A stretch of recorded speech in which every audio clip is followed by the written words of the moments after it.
প্রিয় শিক্ষার্থী বন্ধুরা, হিন্দু ধর্ম শিক্ষার আরও একটি ক্লাসে তোমাদের সবাইকে স্বাগতম। আজকে আমরা আলোচনা করতে যাচ্ছি আমাদের পঞ্চম অধ্যায়ের পর্ব 3 নিয়ে। এই পর্বটা খুবই গুরুত্বপূর্ণ। এটা যেমন তোমার সৃজনশীল প্রশ্নের জন্য গুরুত্বপূর্ণ, ঠিক তেমনিভাবে এমসিকিউ প্রশ্নের জন্য কিন্তু খুবই গুরুত্বপূর্ণ। কারণ আজকে আমরা আলোচনা করব দেবী দুর্গার পরিচয়, অর্থাৎ দেবী দুর্গার রূপ, বর্ণনা এবং তার পূজা পদ্ধতি সম্পর্কিত যে বহু নির্বাচনী প্রশ্নগুলো বিগত বিভিন্ন বোর্ড প্রশ্নে চলে এসেছে এবং যেগুলো তোমার পরীক্ষায় চলে আসতে পারে, সেগুলোর ধারণা নিয়েই থাকছে আজকের ক্লাসটা।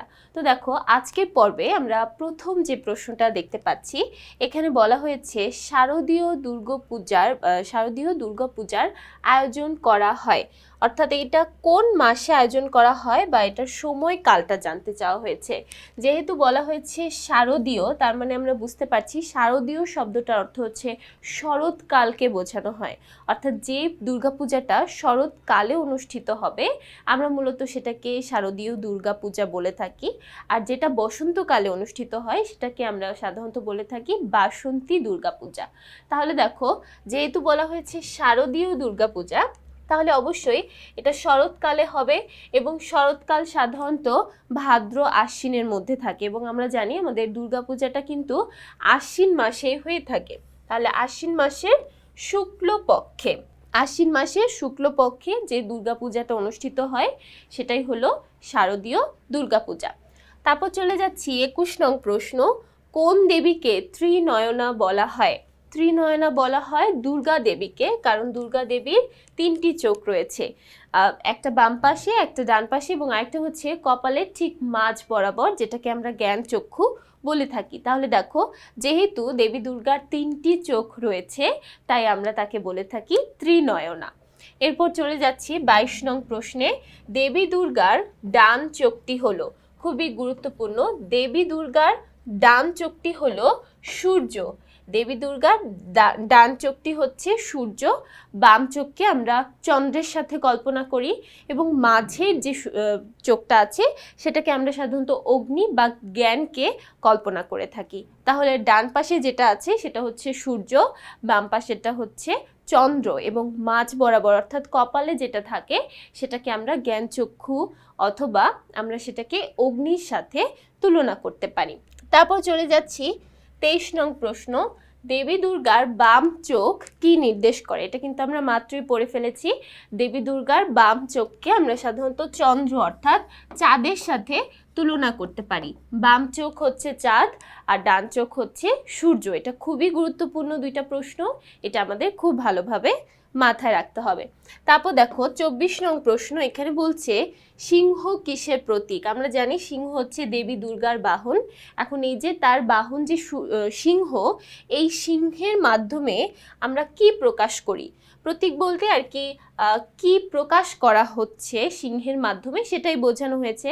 তাহলে দেখো, সিংহের মাধ্যমে আমরা মূলত দেবী দুর্গার শক্তিকে প্রকাশ করে থাকি, বা সিংহ হলো শক্তির প্রতীক। দেবী দুর্গার শক্তির প্রতীক হলো সিংহ। এরপর চলে যাচ্ছি আমরা পরবর্তী প্রশ্ন 25 নং প্রশ্ন। দেখো, এখানে বলছে কিসের মতো গায়ের রং দেবী দুর্গার? দেখবে অ্যাকচুয়ালি দেবী দুর্গার মূর্তি বলো বা দেবী দুর্গাকে সাধারণত হলুদ রং দ্বারা প্রকাশ করা হয় এবং তার গায়ের যে হলুদ রংটা সেটা একদমই সোনালি হলুদ, অর্থাৎ খুবই গাঢ় একটা হলুদ, বা যেটা স্বর্ণের মতো কিছু চকচকে ভাব প্রকাশ করে। এই হলুদটাকে আমরা মূলত সোনালি হলুদ বলি এবং সাধারণত অতসী নামক একটা ফুল আছে এবং সেই অতসী ফুলের মতো সোনালি হলুদ হলো দেবী দুর্গার গায়ের রং। দেবী দুর্গার মূর্তি যখন বানানো হয় দেখবে একদম গোল্ডেন কালার, আমরা যেটাকে বলি একদম গোল্ডেন কালার বা হচ্ছে সোনালি হলুদ রঙের একটা আভা আমরা সেখান থেকে। এরপর চলে যাচ্ছি 26 নং প্রশ্ন, কোন তিথিতে সন্ধি পূজা করা হয়? আমরা সাধারণত সন্ধি পূজা দেখি কখন? যখন অষ্টমীর দিন ঠিক সন্ধেবেলায় আমরা এই সন্ধি পূজাটা দেখে থাকি। তাহলে অষ্টমী এবং নবমী এই দুইটা তিথির মাঝামাঝি, অর্থাৎ অষ্টমী তিথির শেষ দিকে এবং নবমী তিথির শুরুর দিকে সাধারণত এই সন্ধি পূজা অনুষ্ঠিত হয়। তাহলে সন্ধি পূজা হয় অষ্টমী এবং নবমী তিথি, এই দুইটার মাঝামাঝি পর্যায়ে। তারপর দেখো 27 নং প্রশ্ন, কুমারী পূজা করা হয় কোন তিথিতে? কিছু কিছু এলাকায় সাধারণত কুমারী পূজা করা হয়, ছোট ছোট বাচ্চা মেয়েদেরকে দেবী রূপে পূজা করা হয়। তো এই কুমারী পূজাটাও সাধারণত আমরা অষ্টমী তিথিতেই করে থাকি এবং ম্যাক্সিমাম ক্ষেত্রে দেখা যায় অষ্টমী তিথিতে কিছু কিছু এলাকায় কুমারী পূজা করা হয়, আবার কিছু এলাকায় কুমারী পূজা করা হয় না। বাংলাদেশেও স্পেসিফিক কিছু জায়গাতে কুমারী পূজা অনুষ্ঠিত হয়। এরপর চলে যাচ্ছি 28 নং প্রশ্ন, নবপত্রিকা বলতে কি বোঝায়? নব শব্দের অর্থ সাধারণত নতুন, কিন্তু এখানে নবপত্রিকা বলতে 9টা পত্রিকা অর্থাৎ 9টা পাতা বা 9টা গাছের সমাহারকে বোঝানো হয়েছে। তাহলে নবপত্রিকা এই শব্দের অর্থটা হচ্ছে 9 ধরনের পাতা বা 9 ধরনের গাছ। এই 9 ধরনের গাছের মধ্যে অনেকগুলো গাছ, অনেকগুলো লতা রয়েছে। তো এখানে যেহেতু নব বলতে 9কে বোঝানো হয়েছে, তাহলে দেখো অ্যান্সারটা হবে কি 9 ধরনের গাছ এবং লতার সমাহার। তারপর চলে যাচ্ছি 29 নং প্রশ্ন, চৈত্র মাসের শুক্লপক্ষে যে পূজার আয়োজন করা হয়। দেখো চৈত্র মাস তার মানে আমরা বুঝতে পারছি বসন্তকাল। তাহলে বসন্তকালে যে দুর্গাপূজাটা অনুষ্ঠিত হয় সেটাকে আমরা সাধারণত বলে থাকি বাসন্তী দুর্গাপূজা। যেহেতু বসন্তকাল তাই এটা বাসন্তী দুর্গাপূজা এবং এটা সাধারণত চৈত্র মাসের শুক্লপক্ষে অনুষ্ঠিত হয়। তাহলে চৈত্র মাসে বা বসন্তকালে বাসন্তী দুর্গাপূজা, আর শরৎকালে বা আশ্বিন মাসে আমরা শারদীয় দুর্গাপূজার অনুষ্ঠান দেখতে পাই। 30 নং প্রশ্ন, দেবী দুর্গা কোন দিনে মহিষাসুরকে বধ করেছিলেন? এটা খুবই গুরুত্বপূর্ণ এবং আমাদের পাঠ্য বইয়ে খুব সুন্দরভাবে উল্লেখ করা আছে। দেবী দুর্গা অষ্টমী তিথিতে মহিষাসুরকে বধ করেছিলেন, অষ্টমী তিথিতে। তার এই যে যুদ্ধটা, মহিষাসুরের সাথে যুদ্ধটা শুরু হয়েছিল ঠিক পঞ্চমীর দিন থেকে, এবং আমাদের এই দেবী দুর্গা মহিষাসুরকে বধ করেছিলেন অষ্টমীর দিনে, অষ্টমী তিথিতে তিনি বধ করেছিলেন। তাহলে এখানে অ্যান্সারটা হবে অষ্টমী তিথিতে। তারপর 31 নং প্রশ্ন, দেখো 31 নং প্রশ্নে বলা হয়েছে দেবী দুর্গাপূজার ফলে সমাজে মানুষের মধ্যে আত্মদ্বন্দ্বের উপলব্ধি ঘটে। আত্মদ্বন্দ্ব মানে নিজের সাথে নিজের দ্বন্দ্ব, আত্ম বলতে নিজেকে বোঝানো হয়। তাহলে আত্মদ্বন্দ্ব মানে নিজের মনের সাথে বা নিজের সাথে নিজের একটা দ্বন্দ্ব। ধরো তোমার মন একটা কিছু চাইছে, তুমি সেটা পারছো না, এই বিষয়টাকে আমরা মূলত আত্মদ্বন্দ্বের সাথে তুলনা করে থাকি। তাহলে দুর্গাপূজার সাথে বা দুর্গাপূজার ফলে আমাদের আত্মদ্বন্দ্ব বা নিজেদের মধ্যে দ্বন্দ্ব,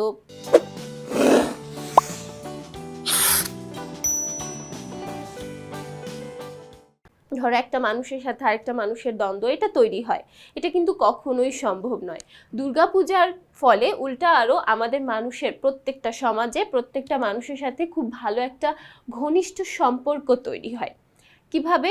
যখন আমরা একটা অনুষ্ঠানে, একটা দুর্গাপূজার অনুষ্ঠানে যখন সবাই মিলে অংশগ্রহণ করি, সবাই মিলে একসাথে কাজ করি, আনন্দ উপভোগ করি, তখন দেখো এই দ্বন্দ্ব কিন্তু আর থাকতে পারে না, সবার মধ্যে খুব সুন্দর ঘনিষ্ঠ একটা সম্পর্ক তৈরি হতে পারে। তাহলে এটা আমাদের কিন্তু অ্যান্সার হতে পারে না।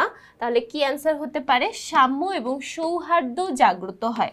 সাম্য বলতে বোঝানো হয় সবার মধ্যে সমান হওয়ার যে মানসিকতা বা সবাইকে সমান মনে করার যে মানসিকতা, সেটা তৈরি হয়। সৌহার্দ্য বলতে বোঝানো হয়েছে স্নেহ, অর্থাৎ প্রত্যেকের মধ্যে একটা স্নেহ ভালোবাসার সম্পর্ক তৈরি হয়। তারপরে বলা হয়েছে দুষ্টের দমনে শক্তির সঞ্চার হয়। আমরা দেবী দুর্গা থেকে এই শিক্ষাটা লাভ করতে পারি, দুষ্টের দমন করতে আমাদের মধ্যে একটা শক্তির সঞ্চার আমরা করতে পারি, শক্তি তৈরি করতে পারি। তাহলে অ্যান্সার হবে সাম্য এবং সৌহার্দ্য জাগ্রত হয় এবং দুষ্টের দমনে শক্তি সঞ্চার হয়।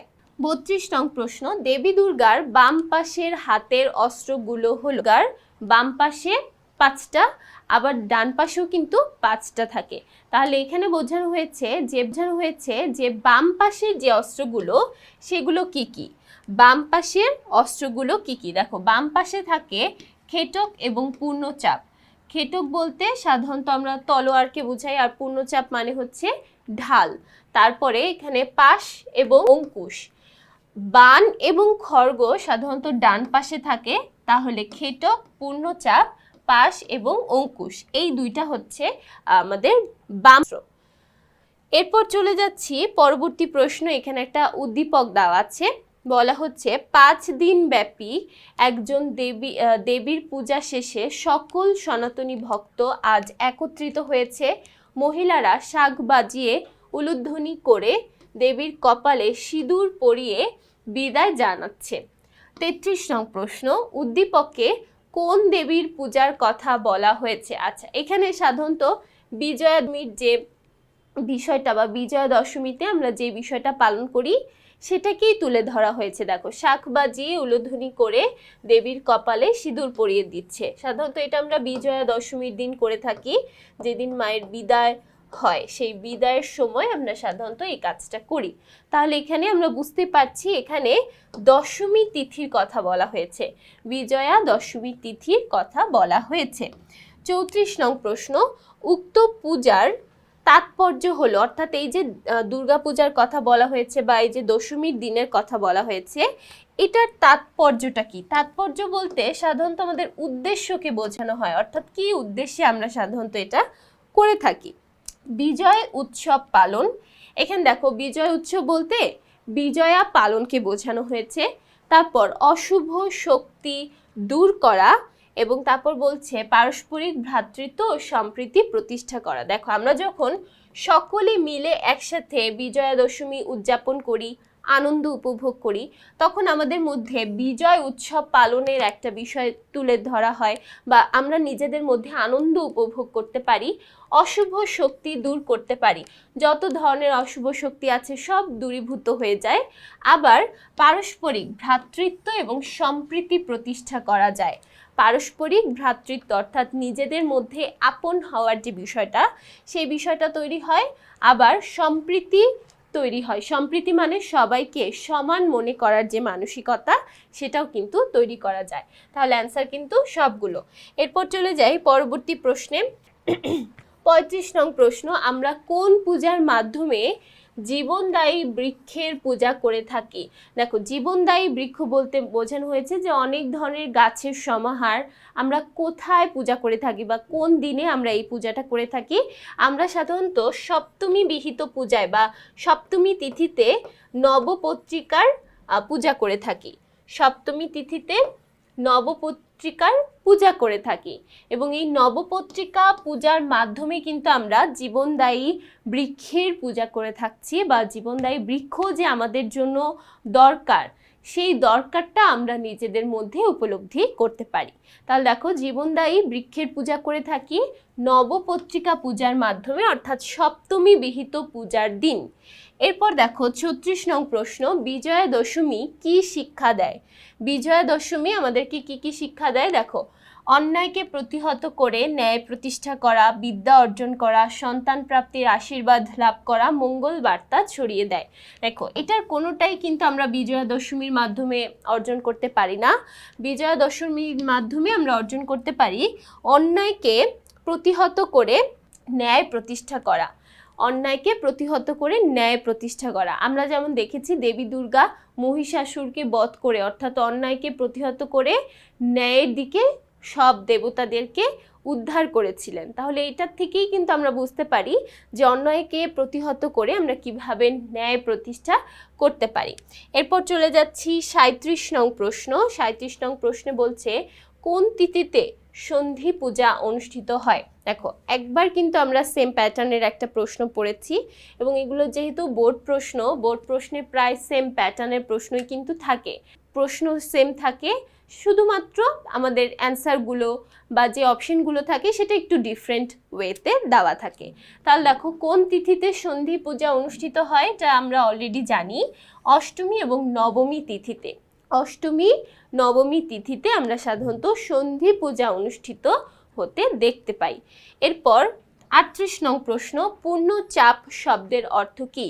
পূর্ণচাপ শব্দের অর্থ হলো ঢাল, অর্থাৎ এই যে গোল যে অস্ত্রটা আমরা দেখতে পাই হাতে দেওয়া থাকে, দেবী দুর্গার হাতে থাকে, সেটাকে আমরা মূলত পূর্ণচাপ বলে থাকি, বা পূর্ণচাপের আরেকটা নাম হচ্ছে ঢাল। তাহলে দেখো পূর্ণচাপ হলো ঢাল। আর একটা আমরা দেখেছিলাম খেটক। খেটক বলতে সাধারণত আমরা তলোয়ারকে বুঝে থাকি, লম্বা যে তলোয়ারটা থাকে সেটাকে আমরা সাধারণত খেটক বলে থাকি। এরপর চলে যাচ্ছি 39, সন্ধি পূজা কোন দিন হয়? সন্ধি পূজার সম্পর্কেও কিন্তু আমরা পড়েছি। সন্ধি পূজায় সাধারণত অষ্টমী তিথির সন্ধ্যার সময় আমরা সাধারণত 108টা প্রদীপ প্রজ্বলন করি বা জ্বালিয়ে থাকি। তো এই পূজাটাকে আমরা মূলত সন্ধি পূজা বলি। সন্ধি পূজা তাহলে কোন তিথিতে হবে? অষ্টমী তিথিতে। অষ্টমী তিথির সন্ধেবেলায় আমরা সাধারণত এই প্রদীপ প্রজ্বলন করি এবং এটাকে আমরা সাধারণত সন্ধি পূজা বলে থাকি। তারপর 40 নং প্রশ্ন, নারীর প্রতি সম্মান প্রদর্শনের জন্য কি পূজা করা হয়? নারীর প্রতি সম্মান প্রদর্শনের জন্যই কিন্তু আমরা মূলত কুমারী পূজা করে থাকি। কুমারী পূজায় সাধারণত কি হয়, ছোট বাচ্চা বা কিশোরী মেয়েদেরকে পূজা করা হয়, যারা এখনো পূর্ণবয়স্ক হয়নি বা যারা এখনো পূর্ণ বয়স লাভ করেনি, সম্পূর্ণ নারী হয়নি, যারা এখনো কুমারী আছে বা যারা এখনো বিয়ে করেনি, তাদেরকে মূলত আমরা কুমারী বলতে পারি।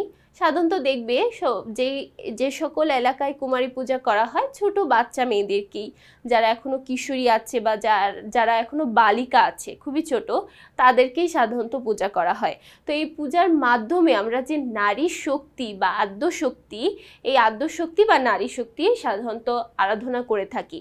ঠিক আছে, এখানে সাধারণত বোঝানো হয় যে দেবী দুর্গা প্রত্যেকটা নারীর মধ্যেই আছে। দেবী দুর্গার যে শক্তি বা দেবী দুর্গার যে আদর্শ, সেটা আমরা প্রত্যেকটা নারীর মধ্যেই দেখতে পাই। এই বিষয়টা সবার সামনে তুলে ধরার জন্য বা এই বিষয়টা সবাই যাতে বুঝতে পারে, সেই শিক্ষাটা দেওয়ার জন্যই মূলত আমরা কুমারী পূজা করে থাকি। এবং কুমারী পূজাটা খুবই সুন্দর একটা পূজা, খুব সুন্দর লাগে যখন এই কুমারী পূজাগুলো দেওয়া হয়। তাহলে এখানে নারীর প্রতি সম্মান প্রদর্শনের জন্য আমরা সাধারণত কুমারী পূজা দিয়ে থাকি। তারপর দেখো পরবর্তীতে 41 নং প্রশ্নে বলা হয়েছে কোন পূজায় চণ্ডী পাঠ করা হয়? কোন পূজায় চণ্ডী পাঠ করা হয়? সাধারণত দুর্গা পূজায় আমাদের অষ্টমী তিথিতেই, অষ্টমীতে যখন আমরা পুষ্পাঞ্জলি প্রদান করি, পুষ্পাঞ্জলি প্রদানের ঠিক পরপরই আমাদের সাধারণত চণ্ডী পাঠ করতে হয় এবং এটাই নিয়ম। চণ্ডী পাঠ করা ছাড়া দুর্গা পূজা সম্পন্ন হবে না। তাহলে দেখো এই ছিল আমাদের দুর্গা পূজা এবং দুর্গা দেবীর রূপ সম্পর্কিত কিছু খুবই গুরুত্বপূর্ণ বহু নির্বাচনী প্রশ্ন। আশা করছি প্রত্যেকটা প্রশ্নই সবাই খুব ভালোভাবে বুঝতে পেরেছো এবং প্রশ্নের প্যাটার্নগুলো সবাই আইডেন্টিফাই করতে পেরেছো। সো পরবর্তী পর্বগুলো দেখার জন্য সবাইকে আমন্ত্রণ জানাচ্ছি। সবাইকে ধন্যবাদ।